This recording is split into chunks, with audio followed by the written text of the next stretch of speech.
a physical ailment, a physical sickness. And that is what is being dealt with here with this woman. She had an issue of blood, and she dwelt with that for 12 years. And then we also find in the beginning of this chapter, and we're going to speak of this just in a moment, the issue of demon possession. Folks say, well, I don't believe the devil possesses people anymore. Well, then you must only read the Word of God. It takes a devil to abort a baby in a woman's belly. It takes a devil, amen, to forsake the ones that he loves the most and return into a wicked world. People say, I don't believe that folks can be demon possessed. Amen. All you have to do is turn on the television.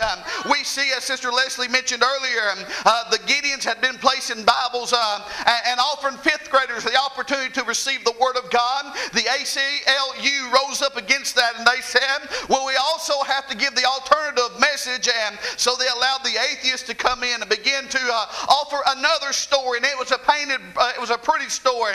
They showed the book there. It was almost like a cartoon to captivate the minds and to declare that there is no creation God. And I began to think, and I was troubled about that. And I said, the devil's on the loose. We've got issues tonight. Amen. There's issues in the church. There's issues with people wanting to serve the Lord and wanting to be part of the world. That's a great issue that we're facing right now. We're in an issue now, amen, where we can't get church folk to come to church no more. And if church folk won't come, the sinner folk sure won't come. The writer said, if the righteous be scarcely saved, where shall the ungodly be? Amen. We've got issues tonight, church. And sometimes when we go home and we close the doors, there's issues that we're going through that nobody knows about. Amen. Issues of hurt, issues of pain. We say can't hardly seem to get over it. It's something perhaps that was done, something we done, something done to us. Amen. There's a hurt that takes place there. We don't know how to handle that. We're ashamed to ask for prayer. Amen. That's all right. I've got good news tonight. Praise the Lord. The Bible said He knows what we have need of tonight, even before we ask Him. Praise the Lord. I'm here to tell you the Lord knows how to deal with our issues in this building tonight. Those of you that are listening on the radio, watching on the television, you may have issues in your life and you've tried to deal with them all your life. You've tried to handle your problem. Well, this woman had the same issue. Amen. Her issue was not the issue of blood. Her issue was she didn't know where to find help for her. She sought it in the doctor. Brothers and sisters, I know what it's like to go from physician to physician and for them to say, we don't know what we're going to do.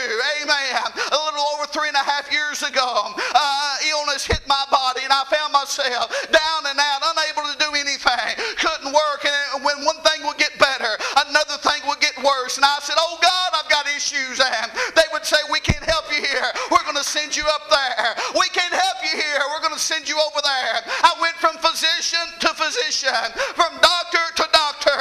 Oh, but I'll always remember the night I was there at the home place. Hallelujah. And there was my wife and my children. And I began to think, Lord, this issue that I'm dealing with, it's not only affecting me, but it's affecting everybody that's around me. And I just steal away, got beside of my bed and began to pray. Hallelujah. And I felt the good power of a living Savior, of whom His stripes that He bore at Calvary, that I could be healed. The Bible said in the Word of God, hallelujah, she had spent all that she had and rather grew worse. She wasn't getting better. But she heard of this man by the name of Jesus. And she said, I know that's faith tonight. I know that if I can but touch the hem of His garment, I shall be made whole. She didn't say nothing about going to hear this preacher or this singer.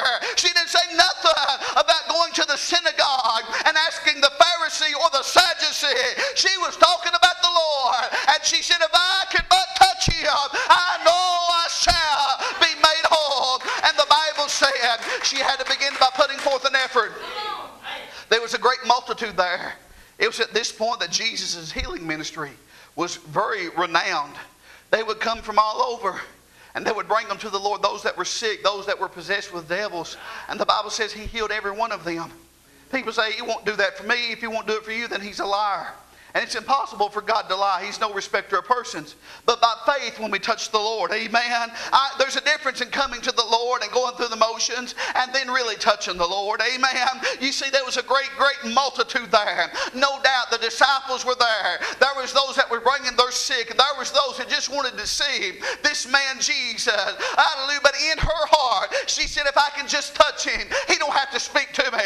He don't have to look at me. Amen. I don't have to get his attention. All I got to do is just reach out and touch him. Amen. And she pressed her way through the crowd. There was a great multitude there. And it caused the Lord to stand still. And he said, who touched me? And one of the disciples said, Lord, look around you. There's people everywhere.